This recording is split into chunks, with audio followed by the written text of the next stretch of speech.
गुरुर्ब्रह्मा गुरुर्विष्णुर् गुरुर्ब्रह्मा गुरुर्विष्णुर् गुरुर्देवो महेश्वरः गुरुर्देवो महेश्वरः गुरुसाक्षात् परब्रह्म गुरुर्साक्षात् परब्रह्म तस्मै श्री गुरवे नमः तस्मै श्री गुरवे नमः। ॐ नमो भगवते वासुदेवाय ॐ नमो भगवते वासुदेवाय ॐ नमो भगवते वासुदेवाय ॐ नमो भगवते वासुदेवाय ॐ नमो भगवते वासुदेवाय वासुदेवाय वासुदेवाय। प्रेम से बोलो श्री कृष्ण भगवान की जय, भोले भंडारी की जय। एक बार बोल दो ना राधे राधे। प्यारे मित्रों, भक्तों, जैसा कि आप जानते हैं, श्री हरि ओम सचित्र श्री भागवत सुधा सागर सुख सागर भगवान वेद व्यास कृत श्री मद भागवत 12 स्कंदों की सरल हिंदी व्याख्या श्लोक सहित प्रस्तुति की जा रही है। तो भक्तों, आज दूसरा अध्याय प्रस्तुत किया जा रहा है। कृपया ध्यान से इस प्रसंग को सुनिए। पहले अध्याय में, क्योंकि स्कंद का ये दूसरा अध्याय चल रहा है, तो इसलिए ये अध्याय भी उसी हिसाब से चल रहे हैं। तो पहले अध्याय में स्वर आत्मी परमात्मा भी एक ही है, उन सत्य स्वरूप आनंद निधि भगवान का ही भजन करना चाहिए। अन्य किसी भी वस्तु में आसक्ति नहीं करनी चाहिए, क्योंकि यह आसक्ति जीव के अधपतन का हेतु है। यहाँ तक हमने पिछले अध्याय में आपको कथा का आनंद दिया था। अब आज दूसरा अध्याय हम शुरू करने जा रहे हैं। भगवान हरि का प्रसाद लेना मत भूलिए।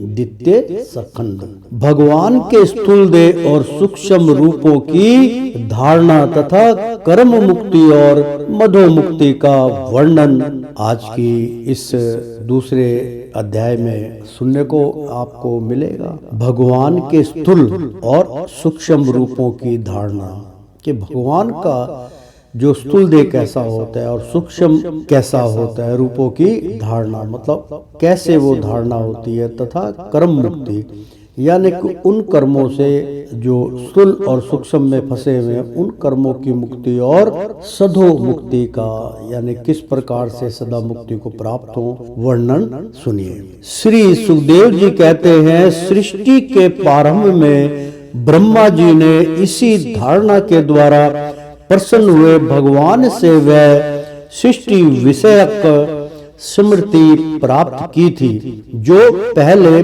प्रलय काल में विलुप्त हो गई थी। इससे उनकी सृष्टि अमोघ और बुद्धि निश्चयात्मिका हो गई। तब उन्होंने इस जगत को वैसे ही रचा जैसे ही यह प्रलय के पहले था। उच्चारण श्री सुखदेव जी कहते हैं, सृष्टि के प्रारंभ में यानी कि सृष्टि जी जब बनी थी, उनके प्रारंभ में ब्रह्मा जी ने, जो ब्रह्मा जी थे, इसी धारणा के द्वारा प्रसन्न हुए भगवान से वह सृष्टि विषयक यानी कि सृष्टि के बारे में भगवान से स्मृति प्राप्त की थी कि सृष्टि का कैसे चालन पालन किया जाए, सृष्टि की रचना कैसे की जाए। तो उन्होंने ब्रह्मा जी ने भगवान से यानी कि भगवान विष्णु से, क्योंकि वो भगवान विष्णु की नाभि से उत्पन्न हुए थे, भगवान से वह सृष्टि विश्व के स्मृति प्राप्त की थी। उनसे उनको ये ज्ञान प्राप्त हुआ था कि सृष्टि आगे इसकी रचना कैसे होती है, सृष्टि कैसे चलेगी। तो जो पहले प्रलय काल में, यानी कि जो पहला प्रलय काल था, जब ये धरती कई बारी प्रलय काल हो चुका है इसका। जब भी आपने देखा मोहनजोदड़ो की खुदाई होती है तो उसमें अवशेष निकलते हैं, कोई 1000 साल, 2000 साल, 5-5000 साल जो है। तो इसका मतलब जितनी बार वो चीजें निकलती हैं तो वो उस टाइम पे प्रलय का वो चिन्ह है। तो प्रलय काल में विलुप्त जो चीज लुप्त हो चुकी है या लुप्त हो गई थी, इससे उनकी सृष्टि अमोघ और बुद्धि, यानी कि ये सृष्टि अमोघ एक अनमोल और बुद्धि यानी कि अमोघ और बुद्धि निश्चयात्मिका यानी कि निश्चय आत्मिका हो गई। यानी कि इससे उनकी सृष्टि अमोघ और बुद्धि नस्वान हो गई। तब उन्होंने इस जगत को वैसे ही रचा जैसे कि यह प्रलय के पहले था, यानी कि विश्वयात्मका यानी कि समाप्त हो गई थी। तब उन्होंने इस जगत को वैसे ही, क्योंकि उसमें ज्ञान विद्या अमोघ दृष्टि सब समाप्त हो गया था, तो वैसे ही रचा जैसे कि यह प्रलय के पहले था। वेदों की वर्ण शैली की इस प्रकार की है कि लोगों की बुद्धि स्वर्ग आदि निरर्थक नामों के फेर में फंस जाती है। जीव वहां सुख की वासना से सोपन सा देखते हुए भटकने लगता है, किंतु उन मायामय लोकों में कहीं भी उसे सच्चे सुख की प्राप्ति नहीं होती। इसलिए विद्वान पुरुषों को चाहिए कि वह विविध नाम वाले पदार्थों से उतना ही व्यवहार करे जितना प्रयोजनीय हो। अपनी बुद्धि को उनकी निरासार्थता के निश्चय से परिपूर्ण रखे और एक क्षण के लिए भी असावधान ना हो, यानी कि उससे हमेशा सावधान रहना चाहिए, असावधान ना हो। यदि संसार के पदार्थ प्राप्त वश बिना परिश्रम के यूं ही मिल जाएं, तब उनके उपराजन की परिश्रम व्यर्थ समझकर उनके लिए कोई प्रयत्न ना करें। मित्रों, वेदों की वर्णन शैली, जो वेदों में कहा गया है उच्चारण, वेदों की वर्णन शैली ही इस प्रकार की है, यानी कि जो वेदों में वर्णन किया गया है उसी प्रकार की है कि लोगों की बुद्धि, लोग जो अपनी बुद्धि का इस्तेमाल करते हैं, लोगों की बुद्धि स्वर्ग आदि निरर्थक नामों के, यानी कि कोई जो मिथ्या है, तो बुद्धि उनकी स्वर्ग आदि निरर्थक नामों के फेर में फंस जाती है कि भाई यहाँ स्वर्ग है, ये नरक है, ये काल है, वो है, उसमें अपनी बुद्धि को घुमा देते हैं और हासिल कुछ नहीं होता तो फंस जाती है। जीव वहां सुख की वासना से, यानी कि अपने जीव जो जितनी भी प्राणी है, जीव आत्मा है, वहां सुख की वासना से स्वप्न सा देखता हुआ, यानी कि एक स्वप्न मात्र उस वासना को, उस भोग करने का,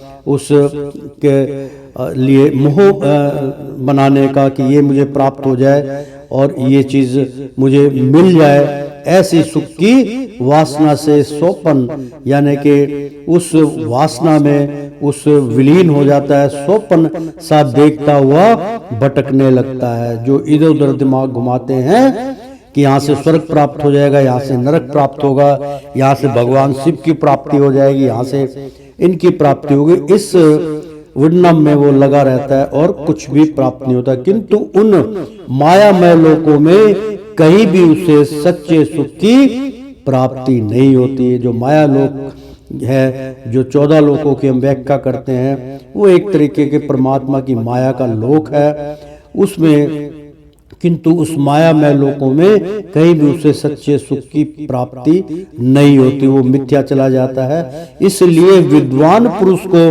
चाहिए कि वह विविध नाम वाले पदार्थों से, यानी कि जो जिससे हमारा केंद्र बहुत तेजी से उस तरफ दौड़ने की कोशिश करता है कि हमें ये चीज प्राप्त हो जाए, यहाँ पे ये चीज प्राप्त हो जाए और उसके लिए प्रयत्न करे। इसलिए विद्वान पुरुष जो समझदार और ज्ञानी पुरुष होते हैं उनको चाहिए कि वह विविध यानी कि ऐसी चीजों के पीछे, ऐसे विविध जिनका कोई लालच देने वाली चीजें, विविध नाम वाले पदार्थों से उतना ही व्यवहार करे, मतलब उनसे उतना ही लिपट झिपट करे जितना प्रयोजनीय हो, जितना हमें चाहिए। यानी कि मान लीजिए आज मुझे 2 फ्री में खाना मिल रहा है तो मेरे को 2 रोटी की जगह मैंने पूरी थाली भर ली और बाद में उसको मिथ्या जाना पड़ा, फेंकना पड़ा, तो उतने ही प्रयोजनीय कीजिए जितना आप में समर्थ हो जाए, जितना आपको चाहिए।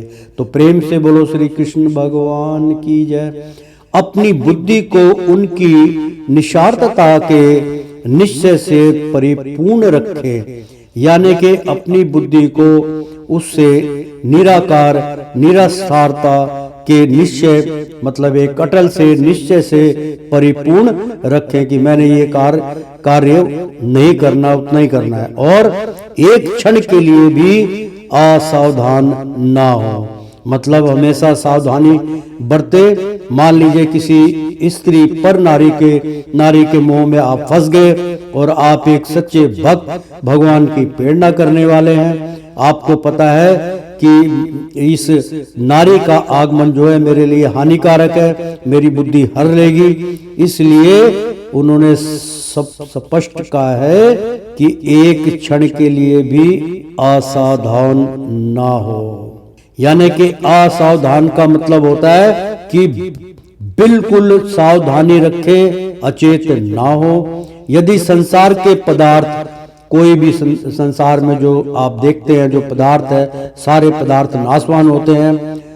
प्राबंध वश, मतलब जिस चीज का जो पदार्थ का प्राबंध वश बिना परिश्रम के, मतलब आपने बिगर मेहनत के जो चीज आपको प्राप्त हुई बिना परिश्रम के यूं ही मिल जाए, यानी कि आपका कुछ हिंग लगे ना फैक्ट्री और रंग आए चोखा, ऐसी चीज अगर आपको मिल जाए, ऐसा पदार्थ मिल जाए, तब उनके उपार्जन का परिश्रम व्यर्थ समझकर उनके लिए कोई प्रयत्न ना करे। उपार्जन यानी कि जो आपके पूर्वज थे, जो आप चले गए, उनका जो उन्होंने मेहनत करी है, जो मेहनत करके आपको बना के दिया है, उन्होंने परिश्रम, बहुत मेहनत करी, तो परिश्रम उनका व्यर्थ समझ करके भाई ये मुझे बिगड़ परिश्रम की चीज मिल रही है, मेहनत करके नहीं मिल रही, तो समझकर उनके लिए कोई प्रयत्न ना करें। यानी कि मुफ्त की चीज के पीछे इंसान को नहीं भागना चाहिए। जब जमीन पर सोने से काम चल सकता है, तब पलंग के लिए प्रयत्न करने से क्या प्रयोजन। मतलब एक चीज से आपका काम चल रहा है तो फिर उसके लिए इधर उधर भागने की आवश्यकता नहीं है। जब भुजाएं अपने को भगवान की कृपा से स्वयं ही मिली हुई हैं, तब तकियों की क्या आवश्यकता है। यानी कि जब आप सोते हैं जमीन पर तो बिछोना है या नहीं है, तो आप जो बाजू है वो आप कान पे रख लेते हैं और आराम से तकिया बन जाता है और सो जाते हैं। तो स्वयं भगवान ने इतनी कृपा आप पे की हुई है, तो तब तकियों की क्या आवश्यकता है। जब अंजलि से काम चल सकता है, तब बहुत से बर्तन क्यों बटोरे। अंजलि मतलब मुझे ज्ञान, यानी कि गिलास लोटे की जरूरत नहीं है, मैंने दोनों हाथ किए और उससे जल पी लिया, तो मतलब अभिलाषा जो बतला रहे हैं वो कहने का तात्पर्य उनके कि इन चीजों की कामना करने से कोई फायदा नहीं है। जिस चीज से आपका काम चल सकता है उससे अपना काम चलाइए। तो अंजलि से काम चल सकता है, मतलब चुल्लू से पानी पी लेते हैं, पहले ऐसा ही होता था। तो तब बहुत से बर्तन क्यों बटोरें, क्यों दुनिया भर के बर्तन, दुनिया भर का टिटमरा करें। वृक्ष की छाल पहनकर या वस्त्रहीन रहकर भी यदि जीवन धारण किया जा सकता है, तो वस्त्रों की क्या आवश्यकता है। पहनने को क्या रास्तों में चिथड़े नहीं है, रास्तों में चिथड़े हैं। भूख लगने पर दूसरों के लिए ही शरीर धारण करने वाले वृक्ष क्या फल फूल की भिक्षा नहीं देते। जल चाहने वालों के लिए नदियां क्या बिल्कुल सूख गई हैं। रहने के लिए क्या पहाड़ों की गुफाएं बंद कर दी गई हैं? अरे भाई, सब ना सही क्या भगवान भी अपने शरणागतों की रक्षा नहीं करते? ऐसी स्थिति में बुद्धिमान लोग भी धन के नशे में चूर घमंडी धनियों की चापलूसी क्यों करते हैं? उच्चारण थोड़ा सा मैं करके दिखलाता हूं कि उन्होंने कहा कि फजूल की चीजों में, यानी कि अपनी तृष्णा को कंट्रोल में करने का, कि आज मुझे ये खाना है, आज मुझे ये पहनना है, आज मैंने कार पे घूमना है। 2 पैर दिए ना, हम पैदल चले जाएंगे। कई बंदों की, अब प्राणियों की आदत होती है कि बिना बाइक के वो चलते नहीं है, तो इसलिए 2 पैर दिए हैं, कोई बात नहीं है, नहीं है तो दोनों पैर से चल के चले जाइए।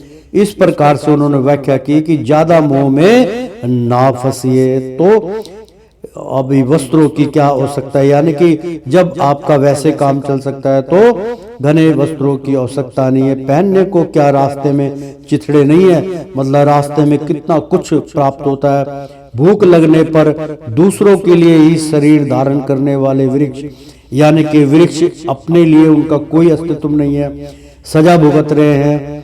जो वृक्ष होते हैं क्या फल फूल की भिक्षा नहीं देते? आपको हमेशा फल फूल से परिपूर्ण रखते हैं, तो वो उनको तो कुछ नहीं चाहिए, वो अपने लिए क्या मांगते हैं? जड़ में पानी, वो ईश्वर देता है।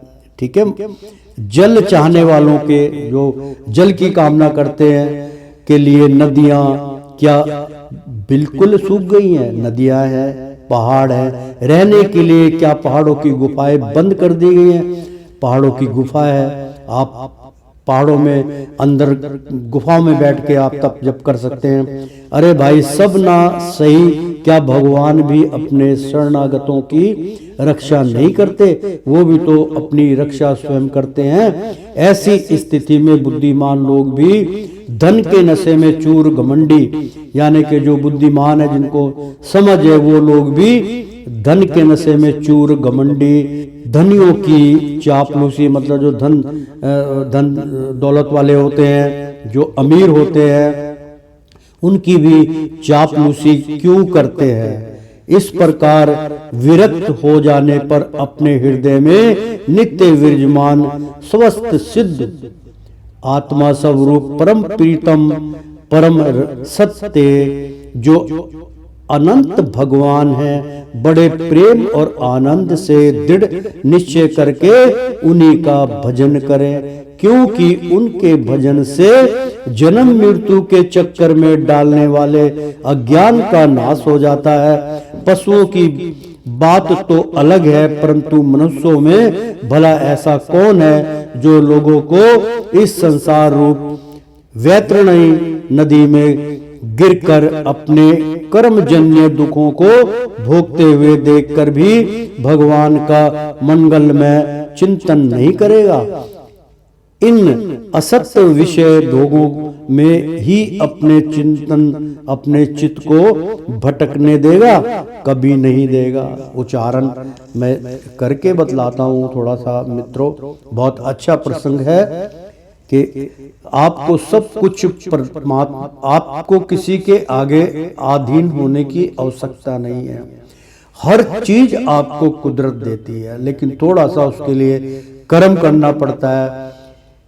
आपके हाथ में कुछ नहीं है, आप कोई वृक्ष नहीं बना सकते, बीज के द्वारा वृक्ष बनता है, और बीज जो है वो हरि महाराज देते हैं।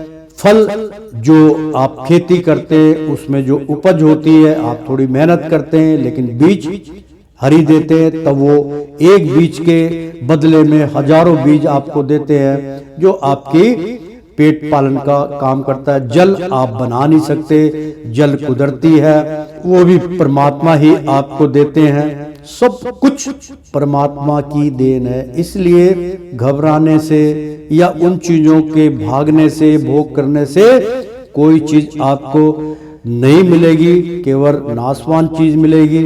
इसलिए उन सब चीजों का त्याग करके आत्मा स्वरूप परम प्रीतम परम सत्य जो अनंत भगवान है, मतलब परम सत्य स्वरूप भगवान ही है। अनंत सत्य जो है वो परमात्मा है। बड़े प्रेम और आनंद से दृढ़ निश्चय, मतलब आप बहुत प्यार से संतुष्टि प्राप्त करके शांति का दान रख के और आनंद से यानी कि बड़ी खुशी के साथ दृढ़ निश्चय करके उन्हीं का भजन करें, क्योंकि उनके भजन से जन्म मृत्यु के चक्कर में डालने वाले अज्ञान का नाश हो जाता है।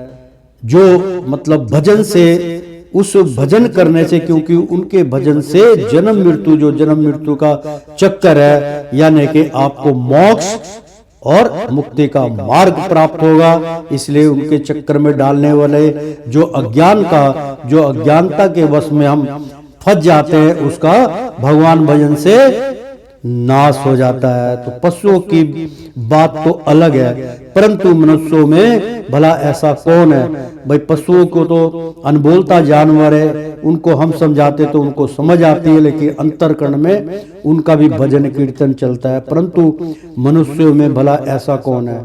मनुष्य में कोई ऐसा नहीं होगा जो लोगों को इस संसार रूप वैतरणी नदी में, जिससे हम पार लग जाएंगे भवसागर से, नदी में गिरकर अपने कर्मजन्य दुखों को भोगते हुए देखकर भी भगवान का मंडल में चिंतन नहीं करेगा। जब उनको पता है कि वैतरणी नदी जो मतलब जिसमें गिरकर आदमी कभी नहीं बसता, तो कर्मजन्य दुखों को वो ये वैतरणी नदी हमारे अंदर ही है। जिस जो दुख है उत्पन्न होता है उसी को वैतरणी नदी बोलते हैं, कि जो आपको केवल मृत्यु के और दुखों का भोग कराती है। तो भोगते हुए देखकर भी भगवान का मंडल में चिंतन नहीं करेगा। इन असत विषय भोगों में ही अपने चिंतन को, अपनी चित्त को भटकने नहीं देगा। तो मित्रों, कोई भी ऐसा नहीं करेगा। दुख के टाइम, संकट के टाइम हरि भजन तो करेगा ही। तो क्यों ना हम अपने जीवन काम में, अपने जब हमारा मन आत्मा सब सुखद है, जब एक आनंद महसूस कर रहे हैं, तो भगवान का नाम क्यों ना लें? भगवान के नाम में ही आनंद है मित्रों, बाकी किसी में कुछ नहीं है। सब भटकने वाली राय है। कोई साधक अपने शरीर के भीतर हृदय आकाश में, मतलब कोई साधक ऐसे होते हैं जो अपने शरीर के भीतर हृदय आकाश में, यानी कि हृदय में विराजमान भगवान के प्रादेश मात्र स्वरूप की धारणा करते हैं। वे ऐसा ध्यान करते हैं कि भगवान की चार भुजाओं में शंख, चक्र, गदा और पद्म यानी कि पद है, उनके सुख पर प्रसन्नता झलक रही है। ऐसा आप विचार बनाइए, त्रिकुटी में इसको आप केंद्रित कीजिए, तो भगवान का ध्यान इस प्रकार से भी होता है। मैं एक बारी फिर बतलाता हूँ आपको। कोई साधक अपने शरीर के भीतर, हमारे शरीर के अंदर, बाहर तो हम बहुत कुछ देखते हैं, शरीर के भीतर हृदय आकाश में जो हृदय हमारा, उससे हम अपने शरीर को देख लेते हैं में विराजमान भगवान के परदेश मात्र। भगवान कहाँ रहते? त्रिकुटी में रहते हैं। सब रूप की धारणा करते हैं। वे ऐसा ध्यान करते हैं कि भगवान की चार भुजाएं, जैसे बहुत कठिन होता है विष्णु अवतार, भुजाओं में शंख होता है, चक्र होता है, गदा होता है और पद होता है। उनके मुख पर प्रसन्नता झलक रही है। कमल के समान विशाल और कोमल नेत्र हैं। कदम के पुष्प की केसर के समान पीला वस्त्र धारण किए हुए हैं। भुजाओं में श्रेष्ठ रत्नों से जड़े हुए सोने के बाजूबंद शोभा यानी कि जो उनकी शोभा बढ़ा रहे हैं, शोभा मान है। सिर पर बड़ा ही सुंदर मुकुट और कानों में कुंडल है, जिनमें जड़े हुए बहुमूल्य रत्न जगमगा रहे हैं।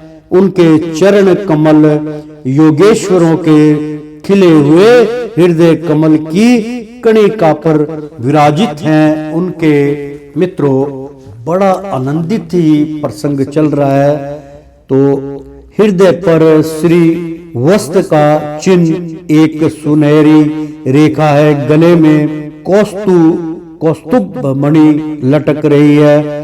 वक्ष स्थल कभी ना घुमाने वाला वनमाला से घिरा हुआ है। मित्रों, हृदय पर यानी कि उनकी छाती के ऊपर देखेंगे श्री वस्त्र का यानी कि जो हमारा वास्तुक चिन्ह होता है, आपने देखा होगा कि सी होता है, सी को एक बार ऐसे बना लो फिर एक बार उल्टा बना लो तो श्री वास्तव बन जाता है। तो वास्तव का चिन्ह उनके मतलब हृदय को देखोगे तो उसमें शुभ का संकेत आपको मिलेगा। श्री वस्त्र का चिन्ह एक सुनहरी, मतलब आप समझ गए होंगे कि उसमें जिस रेखा की मैं बात कर रहा हूँ, जिस चिन्ह की बात कर रहा हूँ, वो ही चिन्ह श्री वास्तव का चिन्ह होता है। वो एक सुनहरी रेखा है यानी कि एक बहुत सुंदर रेखा है। गले में कौस्तुभर मणि यानी कि एक बहुत खुशबू सुंदर अति दिल को छूने वाली मणि लटक रही है। वक्ष स्थल यानी कि वक्ष जो है वो स्थल है, एक जगह स्थिर है और कभी ना कुंभ लाने वाली यानी कि कभी भी आपके अंदर कोई ऐसी उत्पत्ति ना लाने वाली और वनमाला से घिरा हुआ उनका पूरा शरीर है। खूब सारी मालाएं पहनी हुई हैं। वे कमर में करधनी, अंगुलियों में बहुमूल्य अंगूठी, चरणों में नुपुर और हाथों में कंगन आदि आभूषण धारण किए हुए हैं। उनके बालों की लटे बहुत चिकनी, निर्मल, घुंघराली और नीली है। ऐसी ही व्याख्या आप उनके अपने चित्त में उनकी व्याख्या कीजिए। उनका मुख कमल मंद मंद मुस्कान से खिल रहा है। लीला पूर्ण उन्मुक्त हास्य और चितवन से शोभा मान भों के द्वारा वे भक्त जनों पर अनंत अनुग्रह की वर्षा कर रहे हैं। जब तक मन इस धारणा के द्वारा स्थिर ना हो जाए तब तक बार बार इन चिंतन स्वरूप भगवान को देखते रहने की चेष्टा करनी चाहिए। यानी कि लीला पूर्ण मतलब भगवान ने सभी प्रकार की लीला का आचरण किया, मनोरंजन किया। तो उमा मुक्त मतलब उन सब लीलाओं से पूर्ण है, उमुक्त है और उन चीजों से सब मुक्त हो चुके हैं। उन चीजों का सब मतलब फल, जैसे कि अब हमारा मन जो है किसी भी त्योहारों में नहीं लगता, कई बारी वो संपूर्ण होते हैं। उनको पता है कि हरि में जो सब कुछ प्राप्त है, तो हास्य मतलब हंसने के लिए, हंसाने के लिए, और चितवन से मतलब अपने अंतरकरण से सौभाग्यमान भौं के मतलब उनके जो भौं है उनसे दृष्टि है के द्वारा वे भक्त जनों पर अनंत अनुग्रह की वर्षा कर रहे हैं। मतलब उनकी आंखों से मोहनी रूप धारण किए भगवान के दर्शन हो रहे हैं। जब तक मन इस धारणा के द्वारा स्थिर ना हो जाए, मतलब जब आप उनका ध्यान करें तो बिल्कुल स्थिर कर लीजिए मन को, बिल्कुल एकाग्र कर लीजिए उन पे। जब दर्शनार्थ होने लग जाए तब तक उनका एक अटूट बंधन जिसको कहते हैं उसके प्रति अपने चित्त को लगाइए। तो बार बार इन चिंतन स्वरूप भगवान को देखते रहने की चेष्टा करनी चाहिए। भगवान के चरण कमलों से लेकर उनके मुस्कान युक्त मुख कमल पर्यटन समस्त अंगों की एक एक करके बुद्धि के द्वारा धारणा करनी चाहिए। यानी कि मुख उनका जो चेहरा है मुस्कुराता हुआ देखे, कमल पर्यंत समस्त यानी कि जो कमल की तरह खिले हुए हैं समस्त अंगों की एक एक करके बुद्धि के द्वारा धारणा करनी चाहिए। अपनी बुद्धि को उस तरफ आकर्षित करनी चाहिए कि भगवान का ये रूप मुझे को दर्शनार्थ हो रहा है। जैसे जैसे बुद्धि शुद्ध होती जाएगी वैसे वैसे चित्त स्थिर होता जाएगा, आपका जो है विश्वास बढ़ता जाएगा। जब एक अंग का ध्यान ठीक ठीक होने लगे तब उसे छोड़कर दूसरे अंग का ध्यान करना चाहिए। ये विशेश्वर भगवान दृश्य नहीं दृष्टा है। सगुण निगुण सब कुछ इन्हीं का स्वरूप है। जब तक इनमें अनन्य प्रेम में भक्ति योग ना हो जाए, जब तक साधक को नित्य नैमित्त तक कर्मों के बाद एकाग्रता से भगवान के उपयुक्त स्थूल रूप का ही चिंतन करना चाहिए। परीक्षित, जब योगी पुरुष इस मनुष्य लोक को छोड़ना चाहे तब देश और काल में मन को ना लगाए। सुखपूर्वक स्थिर आसन से बैठकर प्राणों को जीतकर मन से इंद्रियों का संयम करें।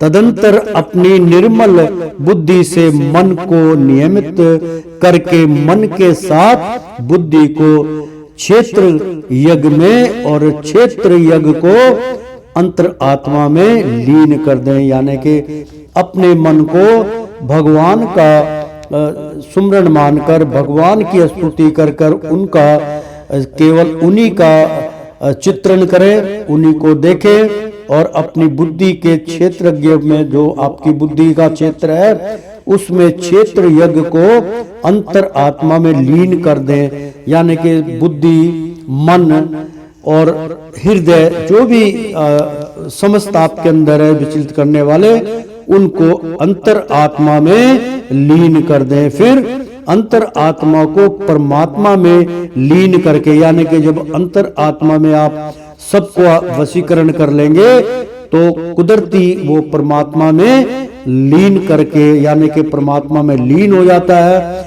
करके धीर पुरुष, मतलब जो धीरज रखते हैं, जो शांति पूर्वक होते हैं, उस परम शांति में अवस्था में स्थित हो जाएं। यानी कि बिल्कुल अपने चित्त को शांत कर लीजिए। फिर उसके लिए कोई कर्तव्य शेष नहीं रहता। इस अवस्था में सतो गुण भी नहीं है।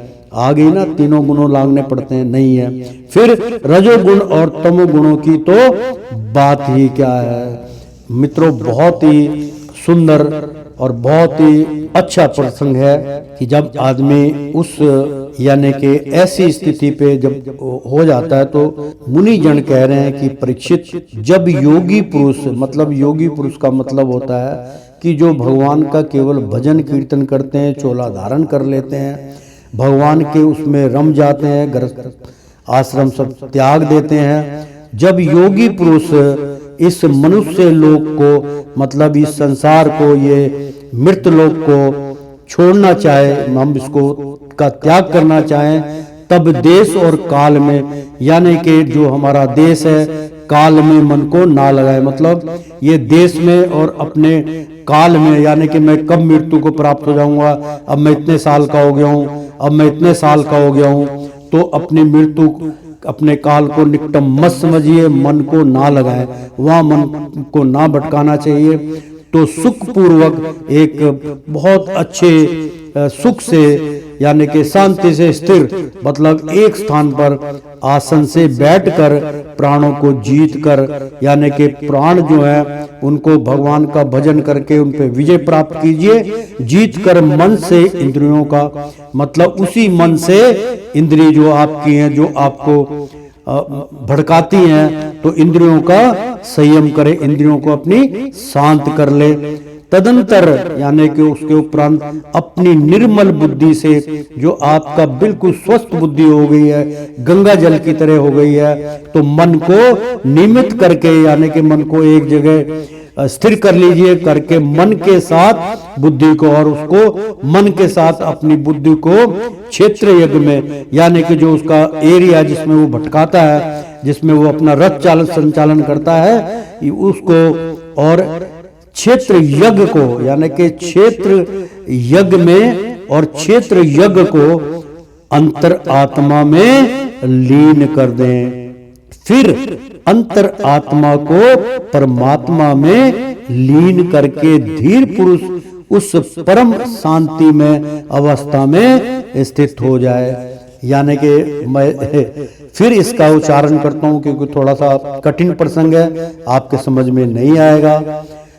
तदंतर अपनी निर्मल बुद्धि से, मतलब सब ये कार्य करके बुद्धि से मन को, मतलब जो आपकी बुद्धि है, अकल जो है आपकी, वो अकल कहाँ पे होती है? वो होती है सहस्त्रधार में, मतलब जो 7वां चक्र हमारे कपाल में है, वहां पर बुद्धि होती है। वहीं से आपको ज्ञान प्राप्त होता है, वहीं से आपको आगे की चेतना मिलती है। तो बुद्धि से अपने, मतलब जो अकल है आपकी, उससे मन को, यानी कि आपका जो मन है नियमित करके, यानी कि मन को एक जगह ब्रेक कर लीजिए। वो कह रहा है कि छोड़ यार, हम तो अब जा रहे हैं, घूमने जा रहे हैं, हम प्लान करने जा रहे हैं, ढिमकाने, सबको बंद कर दीजिए, क्लोज कर दीजिए। मन को नियमित करके मन के साथ, मतलब फिर आप मन को मन के साथ, मतलब बाहरी मन को अंतर्करण मन के साथ, बुद्धि को क्षेत्र यज्ञ में और क्षेत्र यज्ञ को अंतरात्मा में, यानी कि बुद्धि को क्षेत्र यज्ञ में और क्षेत्र यज्ञ को अंतरात्मा में लीन कर दे, यानी कि अपने मन को सीधा इधर उधर ना भटकाएं, उसके क्षेत्र से बाहर कर दें। और क्षेत्र यज्ञ को जब उनका जो जाने का रास्ता होता है तो अंतर आत्मा में लीन कर दें, मतलब मन को आत्मा के अधीन कर दें। तो फिर अंतर आत्मा को, जब अंतर आत्मा मन उसके अधीन हो जाता है तो परमात्मा में लीन करके, यानी कि फिर उसके बाद परमात्मा, यानी कि परम परमेश्वर में विलीन हो जाता है अंतरकरण में। तो तीर लीन करके धीर पुरुष, जो बहुत धैर्य पुरुष होते हैं, उस परम शांति में अवस्था में, ऐसे में आपका मन, आपकी आत्मा बिल्कुल शांत हो जाएगी, स्थित हो जाए। फिर उसके लिए कोई कर्तव्य शेष नहीं रहता, फिर आपको कुछ करने की आवश्यकता नहीं है। इस अवस्था में सतोगुण भी नहीं है, यानी कि तीनों गुणों को लांघने की बात आ गई है कि सतोगुण भी नहीं है। फिर रजोगुण, यानी कि उससे ऊपर परमात्मा के ऊपर सतोगुण नहीं है, तो आप तो सतोगुण को लांघ के परमात्मा के आचरण में चले गए। फिर क्योंकि सतोगुण, रजोगुण और तमोगुण इस घोर प्राणी के अंतरकरण में है, जो हमारा शरीर नाशवान है तीनों गुणों से। ये शरीर जो है वो संचालन होता है, सतोगुण, कभी रजोगुण, कभी तमोगुण, ये सब चीज की बराबर बराबर उत्पत्ति होती है। लेकिन जो चित्त जब भगवान में विलीन हो जाता है, उसमें चला जाता है, तो तीनों गुण समाप्त हो जाते हैं। मित्रों, इस बात को हमेशा ध्यान रखना। सतोगुण भी नहीं है, फिर रजोगुण और तमोगुण तो बात ही क्या है, यानी कि उनकी तो कोई बात ही नहीं करेंगे। अहंकार, महत्व और प्राकृतिक का भी वह अस्तित्व नहीं है, मतलब वो अहंकार समाप्त हो जाएगा। महत्व कंसा जो है, आपकी जो उत्तेजना है, जो आपकी तृष्णा है, वो भी समाप्त हो जाएगी। और प्राकृतिक का भी वहां अस्तित्व नहीं रहेगा, मतलब प्राकृतिक की जो आपके ऊपर छाया है, छत्र छाया, प्राकृतिक जो आपको घेर लेती है, वायु, ये 5 तत्व, उनका भी कोई अस्तित्व नहीं रह जाता। उस स्थिति में जब देवताओं के नियामक काल की भी दाल नहीं गलती, वहां पे काल को भी सिलेंडर होना पड़ता है और देवताओं को भी सिलेंडर होना पड़ता है, तब देवता और उनके अधीन रहने वाले प्राणी तो रह ही कैसे सकते हैं। तो प्रेम से बोलो श्री कृष्ण भगवान की जय, भोलेनाथ भंडारी की जय। योगी लोग यह नहीं इस प्रकार परमात्मा से भिन्न पदार्थों का त्याग करना चाहते हैं और शरीर तथा उनके संबंधी पदार्थों में आत्मा बुद्धि का त्याग करके हृदय के द्वारा पद पर भगवान के जिस परम पूज्य स्वरूप का आलिंगन करते हुए अन्य प्रेम से परिपूर्ण रहते हैं, वही भगवान विष्णु का परम पद है। इस विषय में समस्त शास्त्रों की संपत्ति है। मित्रों, यहाँ बहुत अच्छा प्रसंग था ये, कि आप सोच रहे होंगे कि यार हम भगवान कहाँ हैं, कैसे भागे। यहाँ पे वो व्याख्या नहीं की गई है। उन्होंने कहा आप अंतरकरण में, यानी कि अपने सारी इंद्रियों को अपने वश में करके जो आपका सूक्ष्म है उसको भगवान के अंतर में केंद्रित कर दीजिए और उसके द्वारा आप जहां चाहे वहां पहुंच सकते हैं। मित्रों, मैं इसके लिए एक सरल सा उच्चारण दे रहा हूं।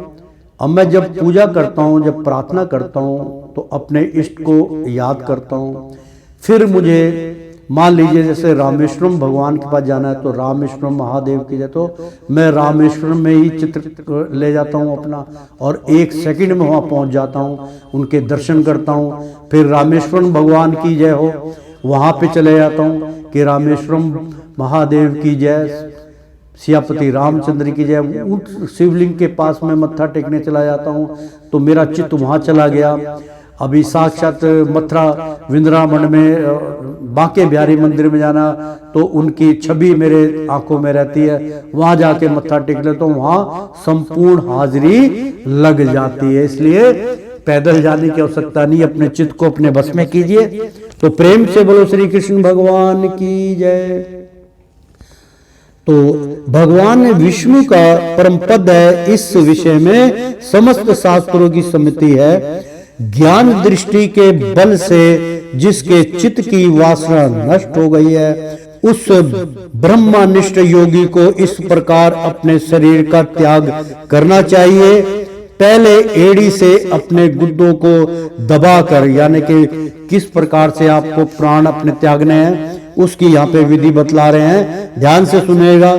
पहले एड़ी से अपने गुद्दों को, यानी कि आप बैठ जाइए, मतलब एड़ी, दोनों एड़ी को पंजों को नीचे कर लीजिए, एड़ी ऊपर कर लीजिए और उसके ऊपर अपना मतलब जो है अपने हिप को रख दीजिए, गुद्दे को दबाकर उसके ऊपर दबा दीजिए, स्थिर हो जाए। और तब बिना, यानी कि आपका जो मूलाधार चक्र है वो, उसमें जो कुंडली है वो एकदम वो खुल जाएगी इस विधि से, और घबराने की आवश्यकता नहीं। दबाकर स्थिर हो जाए, मतलब एक जगह चित्त को लगा ले, बैठ जाए और तब बिना घबराहट के प्राणवायु को षष्ठ चक्र भेदन की रीति से ऊपर ले जाए, यानी कि जो गले से ऊपर है वहां पे त्रिकुटी में ले जाए, रीति पर ले जाए। मनस्वी, यानी कि मन को, योगी को चाहिए कि नाभि चक्र आ गया ना मणिपुर, हालांकि मैं बाद में, पहले मैंने उच्चारण कर दिया और वही वाणी आ गई। तो मन सभी योगी को चाहिए कि नाभि चक्र मणिपुर क्रम में स्थित वायु को हृदय चक्र अनाहत में, वहां से उदान वायु के द्वारा वक्ष स्थल के ऊपर विशुद्ध चक्र में, फिर उस वायु को धीरे धीरे तालु मूल में विशुद्ध चक्र के अग्रभाग में चढ़ा दे। मित्रों, यहाँ जो विधि है इसके चक्कर में आप इतना ना पड़िएगा, ये सो संतों के लिए है जो आदमी गृहस्थ आश्रम छोड़ देते हैं, जिन्होंने जो है अपना सन्यासी रूप धारण किया, ये उनके लिए विधि बतलाई गई है। आपके लिए तो सिर्फ प्रभु का नाम लीजिए, आपको समस्त ज्ञान ऑटोमेटिक हो जाएगा, आपको पता ही नहीं चलेगा कि मेरा कब मैं मृत्यु को प्राप्त हो गया, आराम से प्राण अंत हो जाता है। तन अंतर, उसके बाद 2 आंख, 2 कान, 2 नाक छिद्र और मुख, इन 7 छिद्रों को रोककर उस तालु मूल में स्थित वायु को भौं के बीच आज्ञा चक्र में ले जाए। आज्ञा चक्र आप जानते हैं, त्रिकुटी, जहां से आपको हर चीज के मतलब इंद्रियों का वहां से आदेश मिलता है। उसका हमने पहले भी उच्चारण किया है, कई बार किया है, आप समझ लीजिए। त्रिकुटी जो है दोनों भाव के बीच में, वहां की ये बात चल रही है। भाव के बीच आज्ञा चक्र में ले जाए। यहाँ पे आज्ञा चक्र भगवान शिव यहाँ बैठे हुए, इनकी बिगर आज्ञा से आप एक पत्ता भी नहीं हिला सकते, खाना भी ना खा सकते, उंगली भी आप नहीं हिला सकते, तो ले जाएं। यदि किसी लोक में जाने की इच्छा ना हो तो आधी घड़ी तक उस वायु को वही रोक कर, यानी कि प्राण वायु और अपान वायु को स्थिर करके, यानी कि सांस को जिस विधि से आप एड़ी को ऊपर करके बैठे और सांस को जोर से ऊपर खींचिए, आप त्रिकुटी में सांस जाएगी। त्रिकुटी से वापसी आती है तो त्रिकुटी में उसको केंद्र कर दिए, कुछ जितना, जैसे आधा मिनट के लिए, 15 सेकंड के लिए, जितना आपसे रोका जाए उसको वहां पे केंद्रित कर दीजिए, रोक दीजिए। तो लक्ष्य के साथ उसे सहस्त्र में, यानी कि सहस्त्र धारा जो सबसे ऊपर 7वें में है, सहस्त्र में ले जाकर परमात्मा में स्थिर हो जाए, यानी कि उसमें मिल जाए जो भगवान का परम, जहाँ पे कपाल है हमारा, वहां की बात हो रही है। तो इसके बाद ब्रह्मानंद का भेदन करके शरीर इंद्रियों को छोड़ दे, यानी कि जो नीचे की इच्छा है उसको छोड़ दे, तो आप सहज ही आपका जो है कपाल क्रिया हो जाएगी, आपके बीच में से आपका प्राण अंत हो जाएगा, और मोक्ष और मुक्ति का मार्ग वही है 10वां द्वार। तो एक बार बोल दो ना राधे राधे। तो परीक्षित, यदि योगी की इच्छा हो कि मैं ब्रह्मलोक में जाऊं, 8 सिद्धियां प्राप्त करके आकाशचारी सिद्धों के साथ विवाह करूं, अथवा त्रिगुण में ब्रह्मांड के किसी भी, यानी कि किसी भी ब्रह्मांड के किसी भी प्रदेश में विचरण करूं, जो उसे मन और इंद्रियों को साथ ही लेकर शरीर से निकलना चाहिए। योगियों का शरीर वायु की भांति सूक्ष्म होता है। उपासना, तपस्या, योग और ज्ञान का सेवन करने वाले योगियों को त्रिलोक के बाहर और भीतर सर्वत्र स्वस्थ रूप से विचरण करने का अधिकार होता है। केवल कर्मों के द्वारा इस प्रकार बेरोक टोक विचरना नहीं हो सकता। परीक्षित, योगी ज्योतिर्मय मार्ग सुषुम्ना के द्वारा जब ब्रह्मलोक के लिए प्रस्थान करता है, तब पहले वह आकाश मार्ग से अग्नि लोक में जाता है, यानी कि सूर्य के अंदर प्रवेश करके आप उसी स्थिति तक पहुंच सकते हैं। इसका भी कभी मौका लगा तो इसके भी पूरी संपूर्ण व्याख्या हम करके बतलाएंगे। वहां उसके बचे कुछ मल भी जल जाते हैं। इसके बाद वह वहां से ऊपर भगवान श्री हरि के शिशुमार नामक ज्योति मर्य चक्र पर पहुंचता है। भगवान विष्णु का यह शिशुमार चक्र विश्व ब्रह्मांड के भ्रमण का केंद्र है। उसका अतिक्रमण करके अत्यंत सूक्ष्म एवं निर्मल शरीर से वह अकेला ही मह लोक में जाता है। वह लोक ब्रह्मवेताओं के द्वारा भी वदित है और उसमें कल्प पर्यंत जीवित रहने वाले देवता विहार करते रहते हैं। फिर जब प्रलय का समय आता है, तब नीचे के लोगों को शेष के मुख से निकली हुई आग के द्वारा भस्म होते देख वह ब्रह्मलोक में जल जाता है। जिस ब्रह्मलोक में बड़े बड़े सिद्धेश्वर विमानों पर निवास करते हैं, उस ब्रह्मलोक की आयु ब्रह्मा की आयु के समान ही 2 प्राद्र की है। वहां ना शोक है, ना दुख है, ना बुढ़ापा है, ना मृत्यु। फिर वहां किसी प्रकार का उद्रेक या भय तो हो ही नहीं सकता। कैसे हो सकता है? वहां यदि दुख है तो केवल एक बात का, वह यह कि इस परम पद को ना जानने वाला लोगों के जन्म मृत्यु में अत्यंत घोर संकटों को देखकर दयावंश वहां के लोगों के मन में बड़ी व्यथा होती है। सत्य लोक में पहुंचने के पश्चात वह योगी निर्भय होकर अपने सूक्ष्म शरीर को पृथ्वी से मिला देता है और उत्तर वाली ना करते हुए 7 आवरणों का वेदन करता है। पृथ्वी रूप से जल को और जल रूप से अग्नि में आवरणों को प्राप्त होकर वह ज्योति रूप से वायु रूप आवरण में आ जाता है और वहां से समय पर ब्रह्मा की अनंतता का बोध कराने वाले आकाश रूप आवरण को प्राप्त करता है। इस प्रकार स्थूल आवरणों को पार करते समय उनकी इंद्रियां भी अपने सूक्ष्म अधिष्ठान में लीन होती जाती हैं। गौण इंद्रियां, यानी कि जो परेशान करने वाली इंद्रियां हैं, गंत्र तंत्र मंत्र में, रसना रसत मंत्र में, नेत्र रूपंत्र मंत्र में, त्वचा सपत्र मंत्र में, सूत्र सपत्र मंत्र में, और कामो इंद्रियां अपनी अपनी क्रिया शक्ति में मिलकर अपने अपने सूक्ष्म स्वरूप को प्राप्त हो जाती हैं। इस प्रकार योगी पांचों भूतों के स्थूल सूक्ष्म आवरणों को पार करके अहंकार में प्रवेश करता है।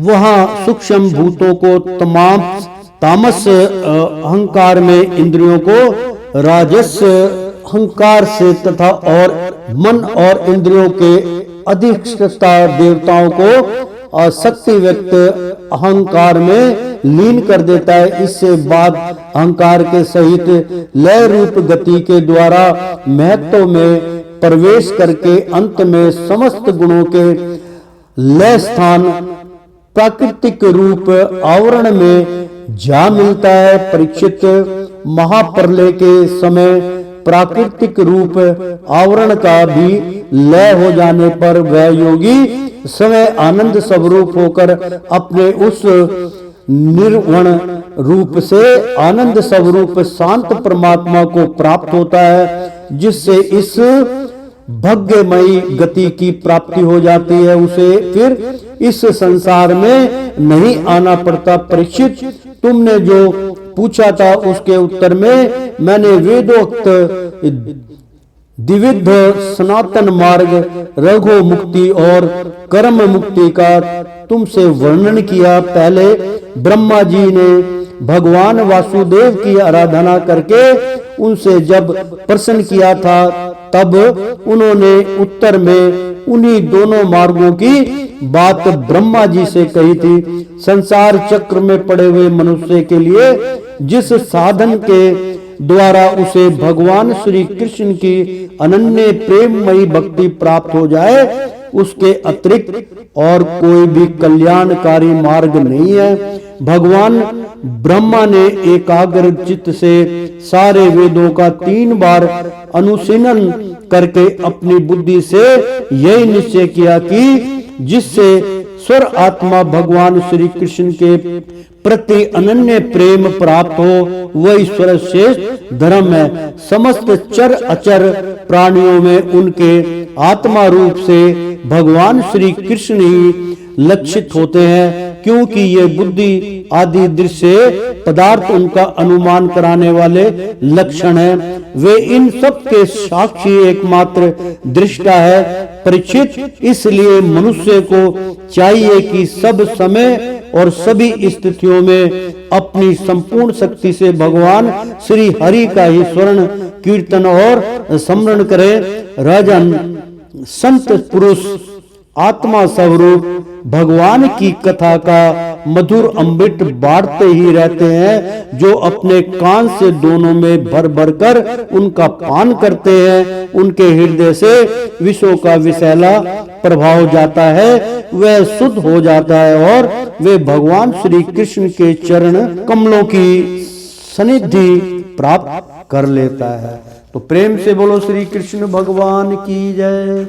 मित्रों, बहुत भव्य प्रसंग था और इसमें कुछ जो योगी होते हैं, जिन्होंने साधक किया होता है, जिन्होंने साधना की होती है, जो हजारों साल, 2-2 साल, 5-5 साल जिन्होंने तपस्या की होती है, ये प्रसंग उनसे मिलता जुलता है। एक साधारण प्राणी के लिए ये बहुत कठिन प्रसंग है। इसलिए मैंने संपूर्ण इसकी व्याख्या नहीं की कि आपके समझ से ये भार है। इसलिए आप सिर्फ हरि भजन में अपना ध्यान करिए। मुख्य जो इसके उच्चारण थे वो मैंने आपको पहुंचा दिए हैं। तो एक बार प्रेम से बोलो श्री कृष्ण भगवान की जय। ओ श्रीमन नारायण नारायण हरि हरि, ओ श्रीमन नारायण नारायण हरि हरि। तेरी लीला सबसे न्यारी न्यारी, बोलो हरि हरि। ओ श्रीमन नारायण नारायण हरि हरि। एक बार बोल दो ना, राधे राधे।